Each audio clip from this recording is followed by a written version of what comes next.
નમસ્કાર, જય પરશુરામ ન્યૂઝમાં આપનું હાર્દિક સ્વાગત છે। ડભોઈ તાલુકાના ભીલાપુર ગામે ભાજપના બે જૂથ વચ્ચે મારામારી।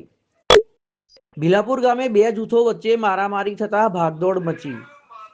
જિલ્લા પંચાયત સદસ્ય ભાવેશ પટેલ અને સસ્તા અનાજની દુકાનના સમર્થકો સામસામે આવ્યા। ફેસબુક કોમેન્ટ કરવાના મુદ્દે પર થઈ મારામારી। જિલ્લા પંચાયત સદસ્ય ભાવેશ પટેલ પેજ પર કરી હતી કોમેન્ટ। ઈજાગ્રસ્તોને વડોદરા એસએસજી હોસ્પિટલમાં ખસેડવામાં આવ્યા હતા। છેલ્લા ઘણા સમયથી ચાલતી હતી અંગત અદાવત। પોલીસે ઘટના સ્થળે પહોંચી શરૂ કરી હતી તપાસ। જોતા રહો જય પરશુરામ ન્યૂઝ, સત્યની સાથે। અમુક સમય પહેલાં જ્યારે સસ્તા અનાજનું કૌભાંડ ભીલાપુર ગામે આવ્યું હતું, એના સંચાલક કિરણ પટેલ અને વિતરક પરેશ પટેલ હતા।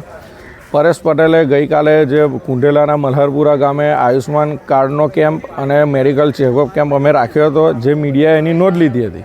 એ મીડિયામાં, સોશિયલ મીડિયામાં એ લોકોએ ફેસબુકમાં કોમેન્ટ ખોટી જુગાર દારૂની મને ટેગ કરીને કરવામાં આવી હતી, જેને ધ્યાનમાં લઈને તેમને સમજાવ્યા હતા। અને આજે અમે ત્યાં ભીલાપુર ગામની મુલાકાતે ગયા હતા। ત્યાં ડેપ્યુટી સરપંચને બધા જોડે અમે બેઠા હતા, બધી ચર્ચાઓ કરીને ત્યાંથી અમે નીકળ્યા। ત્યારે એ લોકો અચાનક કિરણ પટેલ ટોળું લઈને આવે છે, જે વિડીયોમાં દેખાય છે, અને અમે ગાડીમાં બેઠેલા છે, અમારા દરવાજા ખોલીને અમને ગાડીમાંથી બહાર કાઢે છે અને એ મારામારી કરે છે। એમાં બે જણને વધારે વાગ્યું છે, સિટી સ્કેનને કરાવવાનું છે। અત્યારે અમે સરકારી દવાખાને ડભોઈ આવ્યા છે, અહીંથી સિટી સ્કેન કરાવવાનું કીધું એટલે અમે આગળ એના સિટી સ્કેન માટે જઈએ છીએ। પરંતુ આ જે અનાજ કૌભાંડ અમે કાઢ્યું છે, ભાજપ સરકાર ગરીબો માટે જે સ્કીમો લાવે છે અને એમાં જે બી કૌભાંડીઓ છે, અમે ગરીબોને હક અપાવીએ છીએ, એના વિરોધમાં એ લોકોએ અમારી પર આ એક્શન લીધી છે। સ્પષ્ટ દેખાય છે કે એ લોકોનું કૌભાંડ સંચાલક તરીકે લાયસન્સ સસ્પેન્ડ થયું છે, તો એના વિરોધમાં અમારી પર આ હુમલો કર્યો છે।